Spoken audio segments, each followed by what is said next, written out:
Hello everybody and welcome back to my channel. Happy Monday.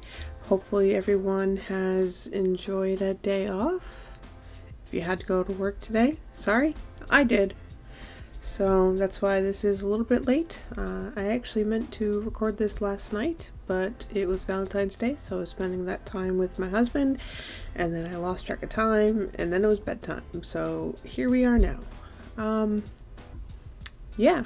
So this is part 2 of the bark browns, and here's the sketch of what I'm going to be doing.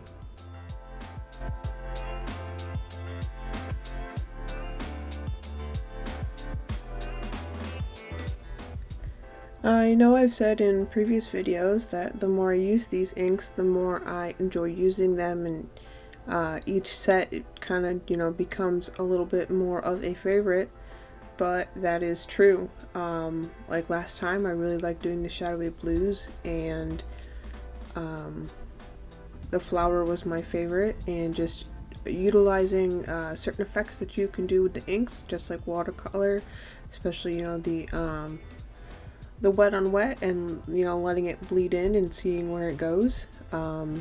I did not do as much of that there. I think I only did that in one piece. The branch with leaves, for the most part. Everything else was kind of intentional.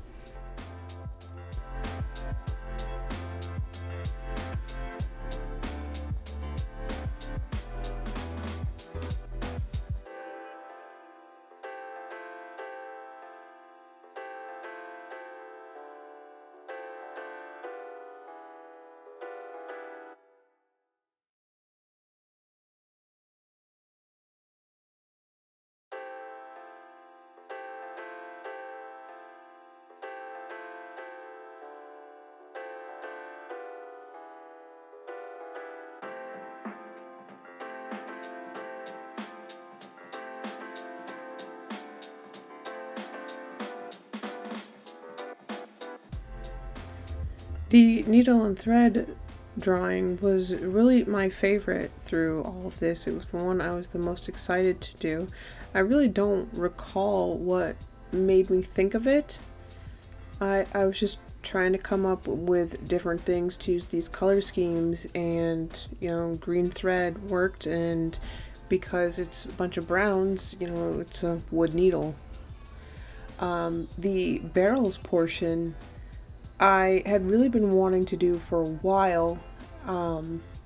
At work, I'm not even sure what they were used for, but we had a couple of the short, fat, cylindrical barrels without the curve, and we had a couple of those sitting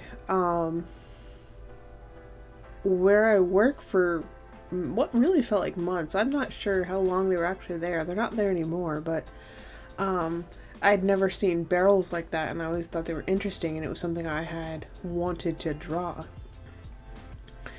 I'm not sure actually what the lids look like though, because it's an industrial environment and they were on their side, so I imagine the lids probably needed to be pried off.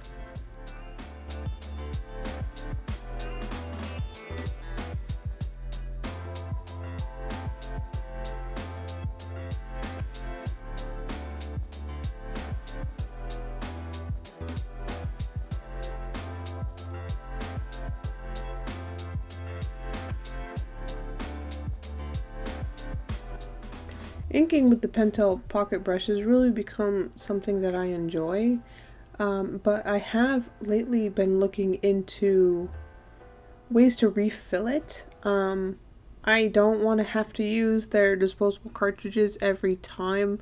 While I know art tends to, I guess, be on the rather wasteful side, especially in disposable art supplies, there are certain things I would like to try my best to minimize my waste, and I really do like the Pentel pocket brush, but like I said, I don't want to have to constantly buy new cartridges. I felt like I went through this one pretty quickly, but keep in mind, if you remember from a few videos back, I did dump a good portion of it out onto my sketchbook on accident because I didn't know what I was doing. But I've looked into some videos on refilling the Pentel pocket brush. The downside is I have no idea what kind of ink that is inside of it. So I can't just, order some from Pentel and refill it. To my knowledge, if anyone knows what kind of ink that is, please do tell me, especially if I can order it in bulk and just refill it. I got a few brands that I'm waiting to get here to try and to see if I like them and if they show up as dark as this ink is. For these barrels, I really wanted to do more detail with them, and I definitely did that with the little short fat barrel, but when it came time to the full-size barrel, I don't think I realized it until I was painting it that I had completely missed putting in all the details I had intended on doing. I had all of the boards and then I just didn't put in any of the wood details. And by the time that I think I had realized that, I was already painting it and I just never went back and added the details.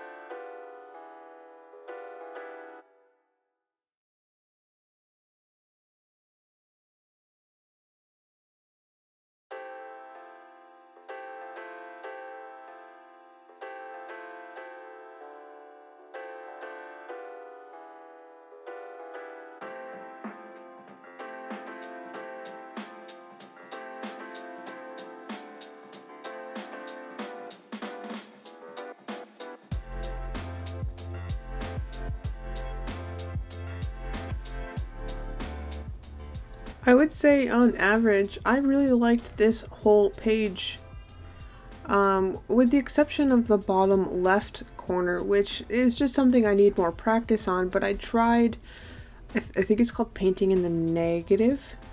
You'll see when I get to it, I kind of tried to draw some like stylized bushes and whatnot, and I will put some color down, and then later I will come back and paint again to create some shapes for the branches and stuff of the bush, and I try to do that with different colors, and I think it's just I need to have practice at it. I like the look. There's been plenty of other artists I've seen who really master that look very well, but it's not something I've put a lot of time and effort into, so I'm not super discouraged from it. It is something I definitely want to try more and get into in the future with painting in the negative space of a drawing.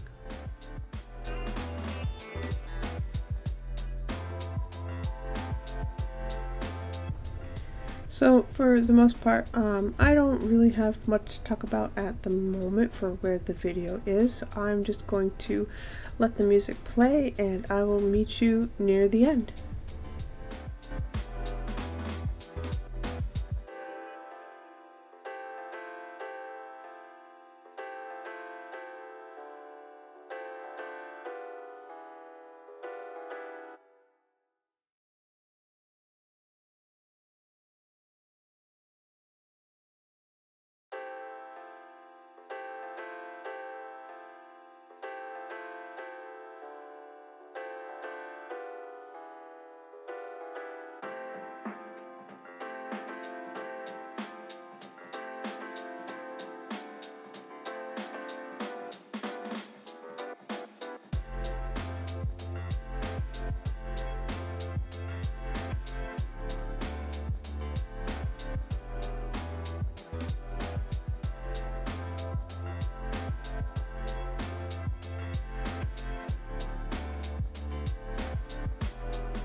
So we're coming up on the end of the video. Right now you can see what I was talking about before when I was talking about trying to paint in the negative of the picture, so that way I'm using the same color over top to try and bring out the light color of what I wanted to be the branches or whatnot of the bush. If you can hear my kids right now, apologize. They are in a separate room on the other side of the house, but they're definitely yelling at each other. So yes, like I just said, we are reaching the end of the video because unfortunately the remainder of the footage I didn't get because my phone had died while I was recording and I just didn't notice. I was just sitting there happily painting along and it had died. So this is where I am ending the Bark Browns trio with the Burnt Sienna, Old Golden Green, and the Ochre inks. I really enjoyed doing this one. It is, on the list of my favorites, as with all the others are. Yeah, so if you'd like to see more artwork by me, please check me out on Instagram. If you'd like to see more videos, please consider subscribing, giving me a thumbs up, and leave a comment if you have anything to say, good or bad, or you have any questions. Yeah, my next color will be the Bark Browns, not Bark Browns, the Pebble Grays. Those will be the next set I do, and then I have 2 more after that. So yeah, hope to see you then, and as always, thanks for watching. Bye.